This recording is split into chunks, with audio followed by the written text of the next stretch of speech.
The latest season of anime has rolled around, and I, DefectiveDisk, am here to guide you through this dystopian hellscape of isekai by telling you what's worth watching and what's not, to help you avoid permanent and irreversible degradation of taste. No Gun's Life is a new Madhouse series about a guy whose head was replaced with a giant gun, and while he keeps it cocked at all times due to the sheer intensity of his detective work, I have been assured that this anime is strictly heterosexual.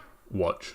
Africa Salaryman continues the recent trend of things that should not be doing business, joining the likes of Business Fish and skeleton bookseller Honda-san, some of the best comedies to come out of Japan recently. The previews for this show are super unique and give me high hopes. I mean, look at this shit. The first was a photo shoot for a bunch of businessmen with face paint, and then in the second they managed to fit 3 JoJo's references in under a minute. Watch. Food Wars is pretty fucking good.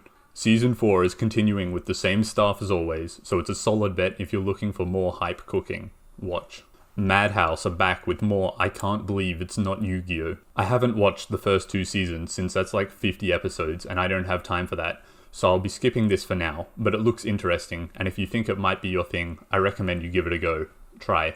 Kabukicho Sherlock. We got detective shit, we got stabby shit, we got jazzy shit, we got the motherfucking boys! This series is weird, and I like what I see. Also, Baccano vibes. Watch. Psychopath Season 3 is happening, but I wouldn't recommend getting your hopes up after the train wreck which was Season 2.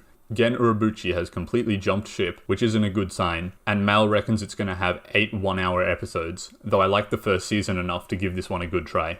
If you're a fan of a good samurai seinen, then Blade of the Immortal is for you. It focuses on Manji, an immortal samurai who is tired of indiscriminately killing, so decides that in order to regain his mortality, he will kill 100 bad men for every good man he has killed. He also happens to be a sarcastic asshole, which is right up my alley. The director has worked on Steins Gate and Technolize, so I'm pretty hyped for the show. Watch. Pet is an anime about controlling people by entering their mind, and may finally be the Persona 5 adaptation we deserve. The director, Takahiro Omori, has previously worked on some absolute bangers such as These Boys, but the original manga only has a 5.67 on Mal, leaving us in a dilemma commonly known as Ghazi's dichotomy. Really, it could go either way. Try. My Hero Academia is back for another season starring your favorite green Goku, as he faces his biggest challenge yet, the horrors of joining the workforce and becoming a functioning member of society. With bones behind the animation as always, you can expect more captivating action sequences. And if the manga is anything to go by, this season is going to be the best one so far, so if you're not caught up, you need to be. Watch.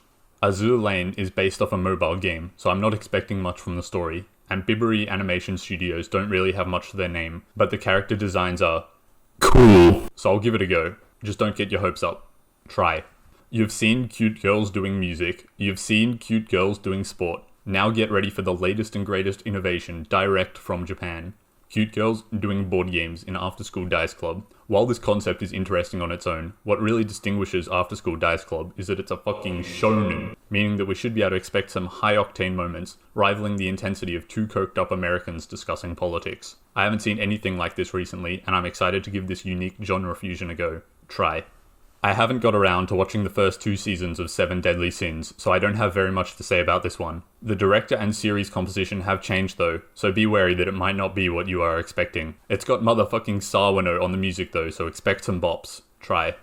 Another anime that's quality is more volatile than your average cryptocurrency, Babylon. The premise sounds great. It's about a public prosecutor investigating a plot involving illegal clinical research and a huge election. I'm always down for a good thriller, and that's what Babylon should be, should being the key word. Unfortunately, it is directed by the man responsible for the massacre of both Fooly Cooly and Psychopaths, Kiyotaka Suzuki. I'm willing to try it, but like any good Bitcoin investor, I may have to resort to hard drugs to deal with the constant paranoia of impending demise.